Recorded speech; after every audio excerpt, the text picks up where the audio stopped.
Welcome back. The Republican Study Committee unveiling a plan to cut the deficit by $1 trillion using a second reconciliation bill. The proposal would move through the budget reconciliation process, allowing it to pass the Senate with a simple majority if procedural rules are met. House Republicans are working with a razor-thin majority, which could complicate efforts to pass such sweeping legislation. And I spoke with House Ways and Means Committee Chairman Jason Smith yesterday on whether something like this has a chance in the House. Watch. Are you of the mindset that you want to do another reconciliation package at year end? Is that in the cards? I would absolutely love to do a second reconciliation package. I just think that it's extremely, extremely difficult, Maria, and because we're at 218 Republicans in the House, and that is if everyone is here and no one's in the hospital. So that's quite difficult. I just don't see it passing, to be honest with you. You'd like to do it, but you don't see that. I would absolutely love to do it. And the only reason why we do reconciliation is so that Senate can pass legislation with just a simple majority. In the House, it doesn't matter whether it's with reconciliation or not. It's just about final passage over on the other chamber. Joining me now is Texas Congressman August Pfluger. He is the chairman of the House Republican Study Committee. Mr. Chairman, great to see you. Thank you so much for being here. And you introduced this framework. You say it lays out a clear, actionable strategy to restore the American dream of home ownership while cutting energy prices. Walk us through it. Maria, it's great to be with you as well. The framework is very simple. It's common sense.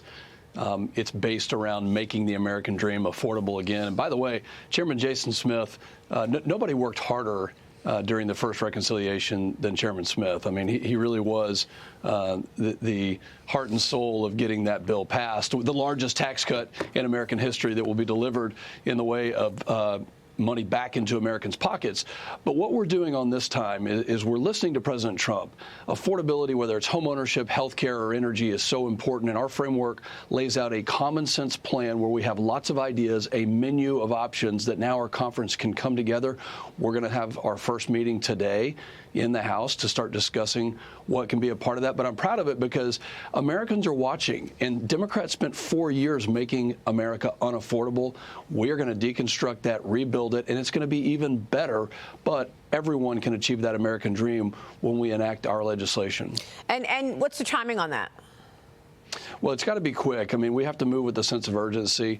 The scope and the scale can't be as big as the One Big Beautiful Bill, but as many of my colleagues have said, it will be just as beautiful. So it needs to move within the next couple of months. I think of it like a 2-minute drill in football, where we're moving quickly. We're focused on affordability. We're focused on making sure that, like homeownership, we've got a provision in there, Maria, that would get rid of capital gains taxes for those who are selling maybe rental home properties to first-time homeowners. And you'd be surprised to know that the average age of a first-time home buyer right now is 41 years old. That's not the American dream. Let's push that back down into the 20s and let families achieve that goal earlier. But you framed this as the opportunity to cut the federal deficit by $1 trillion. Is that realistic? Well, if you enact all of the pieces of legislation that we have in our current framework, that's true. Obviously, the Republican Study Committee is a fiscally conservative group, and we want to see a deficit reduction. So that's going to be a big tenet of it. Now that the hard work begins of us, really talking about and having a dialogue and a debate about what can go in there. But it does need to save money.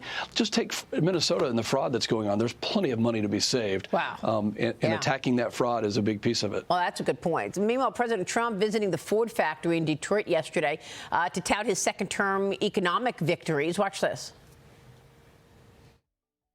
The biggest reasons for this unbelievable success has been our historic use of tariffs.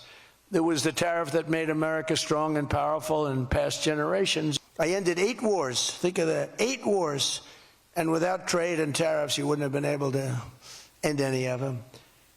But they brought hundreds of billions of dollars pouring into the United States Treasury, helped curb inflation, and helped cut the federal budget deficit by a staggering 27%. And that's only for a short period of time. I told people, I said, tariff is my favorite word.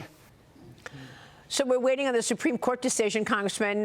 They're expected to issue another round of opinions at 10 a.m. Eastern this morning. It could include the highly anticipated ruling on whether the president's use of tariffs in an emergency is legal under the 1977 Trade Act. Do you have expectations here? Well, we certainly won't get ahead of the Supreme Court. We're watching very closely to see.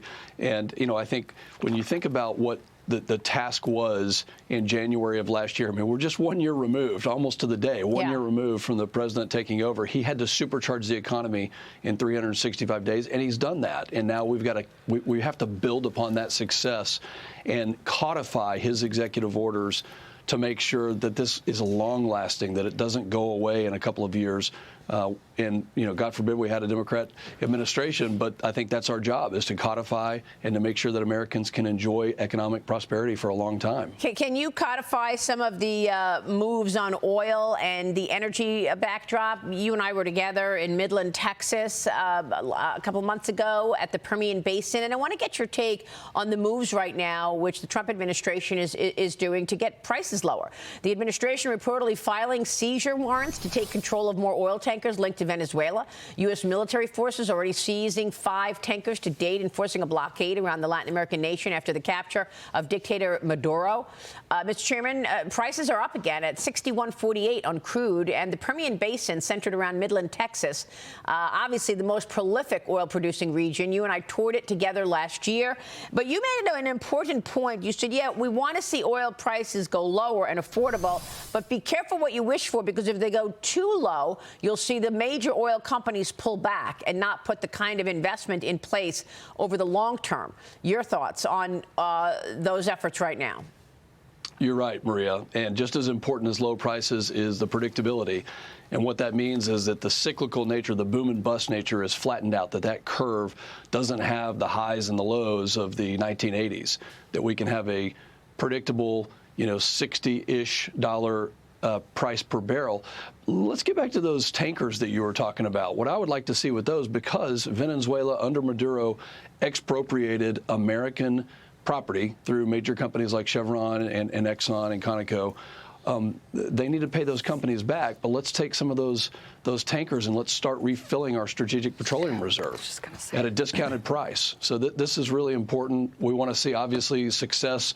Our independent oil producers in Midland, Texas have done a great job going from 1 million barrels a day in 2010 to now 6.5 million barrels a day. Let's keep that where it is. I'm an American first energy producer kind of a guy. Obviously, I represent the most important secure supply of oil in the world in the Permian Basin, and we can supply the needs for this country and our partners and allies. All right, we'll leave it there, Congressman. We'll be watching your work. Great to see you this morning. August Pfluger, thank you, sir. Stay with us. We'll be right back.